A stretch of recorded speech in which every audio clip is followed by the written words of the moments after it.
तुलसीदास जी महाराज जब पैदा हुए 12 महीने में 32 दांत मौजूद थे, तो माँ 1 घंटे के अंदर चली गई। जाते जाते उन्होंने चुनिया को अपना बच्चे को सौंप दिया कि इसका पालन पोषण बेटा तुम करना, तुम्हारा नाम अमर रहेगा।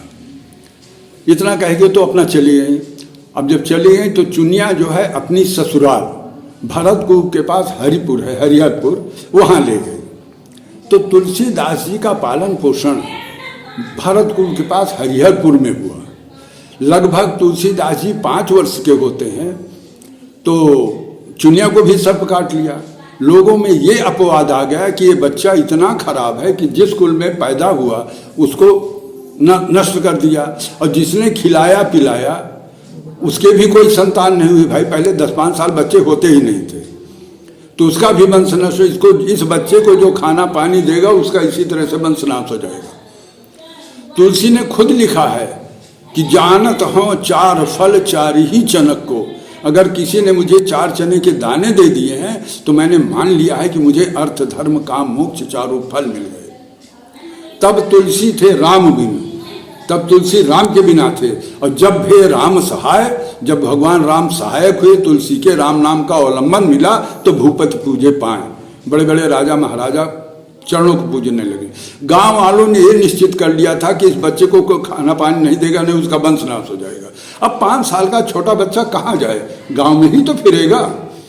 राम राम कहता है लेकिन कोई देने वाला नहीं। मुखिया ने कह दिया जो देगा उसको गांव से निकाल दिया जाएगा। अंत में जिसने पैदा किया है माँ अन्नपूर्णा, वो तो सबकी ख्याल करती हैं, 24 घंटे में भोजन जरूर देती हैं। तो ब्राह्मणी का वेश बना, बुढ़िया का वेश बना करके तुलसीदास जी को गांव के बाहर नीम का पेड़ था, देवी देवताओं का स्थान था, वहाँ बच्चा घूमते घूमते पहुँचा तो अन्नपूर्णा ने उनको भोजन कराया।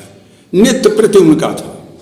तो एक दिन गांव वालों ने देख लिया कि अरे ये तो खीर पूड़ी खा रहा है, इसको किसने दिया? अरे भाई कोई ना कोई तो देता है, अब गांव में है, कहीं बाहर जाता नहीं छोटा बच्चा, और लोग बताते नहीं हैं। तो अब फिर बुलाया गया कि कोई हामी का नहीं भर के हम देते हैं। अंत में बच्चे के ऊपर लोग निगाह करने लगे कि कहाँ जाता है, जहाँ खाता होगा वहीं जाएगा। तो घूमते घूमते जब वो स्थान पे पहुँचता है तो माँ बुढ़िया पार्वती जी डंडा लिए हुए, कमर झुकी हुई, सफ़ेद वस्त्रों में कुछ लेके खाना लेके आई। तुलसी को दिया, राम बोला को दिया। तो लोगों ने मना किया, अरे बुढ़िया, अरे माँ इसको भोजन मत दो, ये लड़का बहुत खराब है जी, इसको भोजन दोगे तुम्हारा वंश नाश हो जाएगा। तो उन्होंने कहा अरे बेटा मेरे कोई नहीं, मैं अकेले हूँ, अगर नाश हो जाएगा तो कोई बात नहीं, अच्छी बात है, इस चोला से शरीर छूटा। दूसरे दिन से लोगों ने परेशान करने लगे। तो पार्वती जी ने शंकर जी से कहा कि महाराज उस बालक को अब भोजन देने में दिक्कत होती है।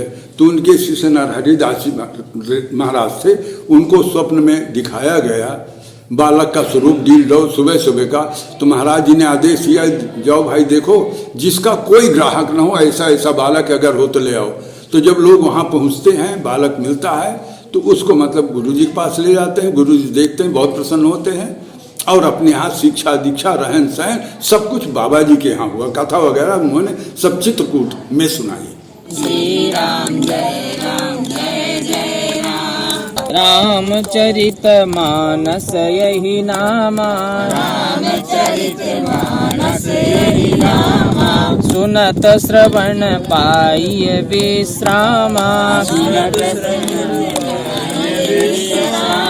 श्री राम जय जय राम। श्री राम जय जय राम। शंभु प्रसाद सुमत ही हुलसी, शंभु प्रसाद सुमत ही हुलसी। रामचरित मानस कवि तुलसी, रामचरित मानस कवि तुलसी।